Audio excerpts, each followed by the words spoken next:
Hello and welcome to Lunchtime Politics on Channels Television. I'm Millicent Walker. On the news this hour, Sheikh El-ZakZaky and his wife complain about the condition at the Indian hospital where they're undergoing treatment as worse than that of Nigeria.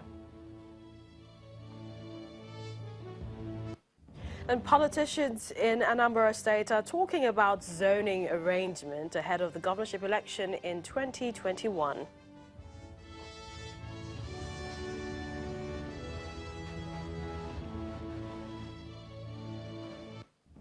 Plus, youths in Kogi State have taken to the streets asking for peaceful and fair elections ahead of the November governorship election.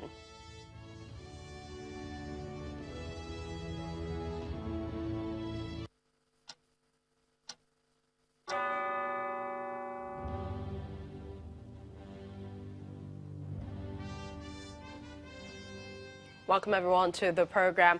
Let's get started this afternoon with the complaints from Sheikh El-ZakZaky and his wife. The controversy surrounding the treatment of the IMN leader in India may have finally been put to rest, and that's according to the group's spokesman, Ibrahim Musa. Sheikh Ibrahim El-ZakZaky had alleged that the condition at the Indian hospital where he and his wife Zeenat are undergoing treatment is worse than that of Nigeria. He said that contrary to the initial agreement with the hospital management, the whole process looked like another detention as the door to their hospital rooms were heavily manned by security operatives, but all that may have changed going by the group's spokesman's account.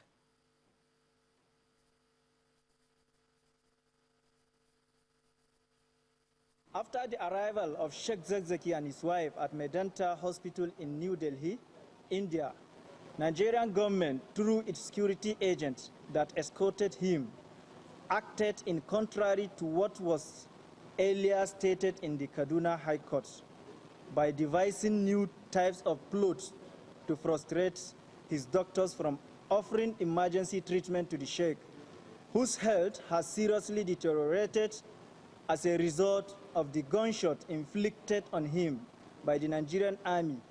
Sheikh El-ZakZaky himself, in an audio clip from the hospital, indicates that the security agents are colluding with foreign security agents believed to be working for the interest of American government, thereby violating the Nigerian court ruling. In the meantime, the federal government has been explaining what may have triggered the controversy in the first place. According to a statement by the Permanent Secretary in the Ministry of Information and Culture, Mrs. Grace Isu-Begbe, the choice of the Medanta Hospital for the treatment was taken by the IMN leader and his wife and not the federal government. The statement says the decision was also not opposed, as Mr. El-ZakZaky also demanded that some of his aides and personal doctors be allowed to go on the trip with them, a request which the federal government consented to.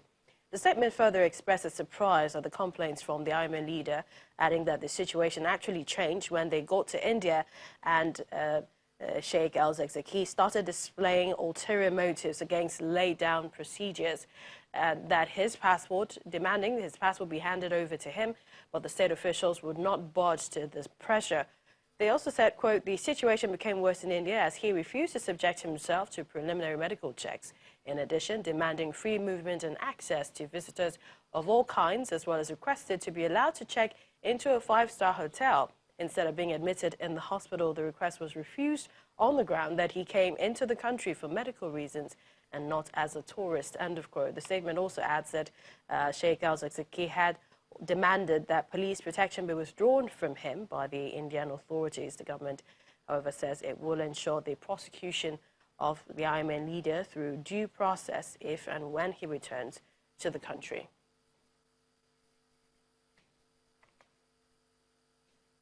Well, let's get some legal perspectives to the situation surrounding the IMN leader and his medical leave by the court. I have joining me via Abuja studios Mr. Emmanuel Ayegbolam, his lawyer, and also the Director, African Center for Parliamentary and Constitutional Studies. Good to see you. Thank you for joining us at this time. Thank you so much. I must ask, I mean, it appeared to be a nightmare for them, but going by the spokesperson of the IMN leader, things seem to be better. But you follow the updates since he left Nigeria to India, the alleged treatments that he went through, and the response, on the other hand, from the federal government. What do you think is happening? Well, taking a holistic view of the entire issue, I think I will rest it on fundamental rights. Basically, if you look at the Constitution of the Federal Republic of Nigeria, in Section 34, there is a freedom for human dignity. Then if you go to Section 38, there is freedom of thought, conscience, and religion. Because of the controversies which this particular issue has generated for almost 2 or 3 years, it has heightened the tension, and then a lot of issues now comes involved. But taking it on the strength of that, he has a right to human dignity, which the Constitution respects. On the other hand, he has the right for freedom of conscience and religion, and even our courts have decided on this. If you take a look at the cases that have involved religion that went to court, actually we are on the side of the Jehovah's Witnesses. We had this case of Fayewe and Esesumbo and Fayewe, where a Jehovah's Witness took the commissioner of police and the hospital to court that they transmitted blood to him against his religious beliefs. The court said no, that based on public policy and then the oath taken by medical practitioners, they are supposed to defend life, and then society at stake, overriding public interest. When the same issue re-echoed again at the Supreme Court, we had Medical Practitioners Council and the Okonkwo, as well as Medical Practitioners Council and the Emeolu. The Supreme Court said yes, that the person involved, if he has a right mind, can determine or decide on a medical practitioner of his or her own choice. More so, that all the hospital can do is to make possible for him to be transferred to another hospital of his choice. So holistically, if we take this issue, we will respect human rights and human dignity. And then on the other hand, take care of what? Security of the state, compelling overriding interest, because it is this person today. Tomorrow it will be another person. And the state itself has this obligation and responsibility to defend the entire territory of the land. And then in now moving to another country, India is also another country, a part of the Commonwealth, and where we have a relationship with them. We have High Commission and the rest of them. So all this has to be as for. But all the same, we must do what? Be able to see ourselves that in a global world, certain issues have to be handled objectively and proactively, not minding our personal disposition and religious sentiments. All right. This is what Let's quickly, listen to the group spokespersons, their latest account on the situation. Yes, we learned authoritatively from the Islamic Human Rights Commission, who are the organizers of this particular trip back for the Sheikh, that the problem that the Sheikh encountered yesterday when he arrived in Delhi has been resolved. The main problem was the issue of that the Sheikh was denied access to his doctors who are based in India. But today that issue has been resolved. The doctors he already had prior arrangement with them are now allowed to meet him. And the other issue is that of the security, tight security surrounding him. That has also been resolved. And hopefully treatment will soon commence. And we are calling on the public to stop sharing unnecessary information via the social media unless it is certified by the Islamic Human Rights Commission, so that unforeseen circumstances could be avoided. All right, we still have our guest with us. So we've heard that latest, saying things have been resolved. But just briefly, it appears that maybe there wasn't a proper picture, miscommunication somewhere or the other. I mean, with regards to when one is going on leave and when one is granted bail. The issue is that a court of competent jurisdiction has given order. Like I said, emotions and sentiments should be taken out of this because we are in a global village and the challenges of modern world has now surpassed some of these pedestrian sentiments.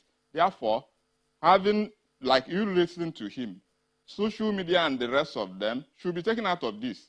Somebody's life is at stake, then security and the survival of a state is equally at stake with what we have on ground in Nigeria today. So every person should be matured and cautioned enough to see beyond what we have on ground and then look for tomorrow. Like I said, it is this person today.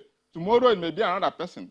Therefore, any stand or any commitment towards this should be proactive and then futuristic. That is my stand. All right, thank you for that. We'll come back to our guest who is still with us in Abuja. But first, the president has suspended the chairman of the presidential panel on recovery of public assets, Mr. Okoye Obuna-Obla. Mr. Obla was served a letter of immediate suspension from the office of the president, which was confirmed via the official Twitter handle of the president. According to the presidency, the suspension is to be in effect until the conclusion of the ongoing investigation by the Independent Corrupt Practices Commission, ICPC.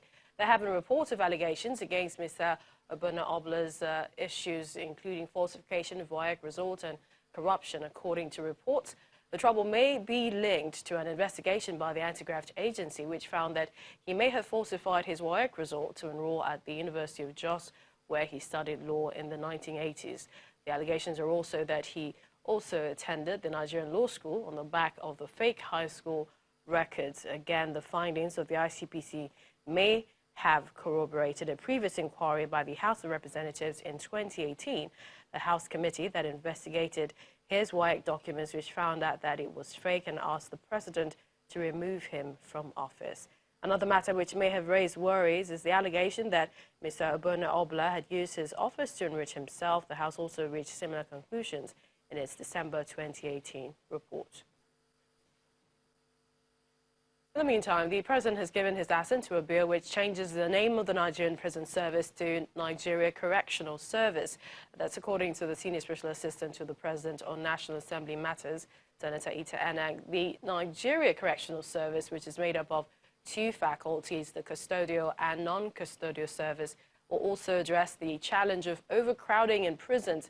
According to him, the non-custodial is intended for reformation, allowing for community service as punishment, so not every offense would attract a prison sentence. The president equally assented to a bill changing the name of the Federal University of Agriculture, Makurdi, to Joseph Tarka University of Agriculture, Benue State. According to Senator Enang, the bills were transmitted on July the 20th and was signed to law August the 14th. The Correctional Services Act repeals the Nigeria Prison Service, changes the name of Nigeria Prison Service to Nigeria Correctional Service.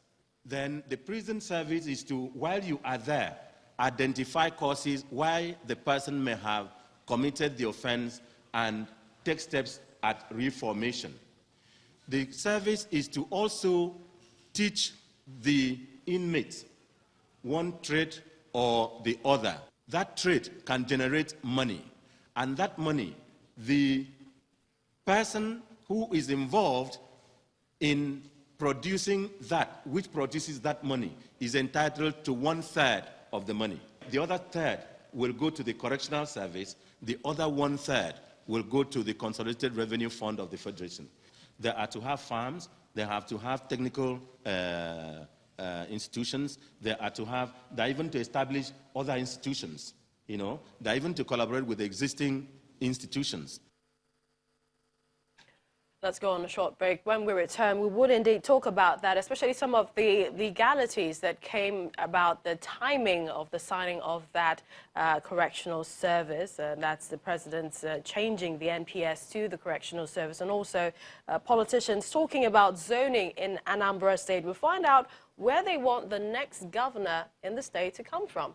Details when we return.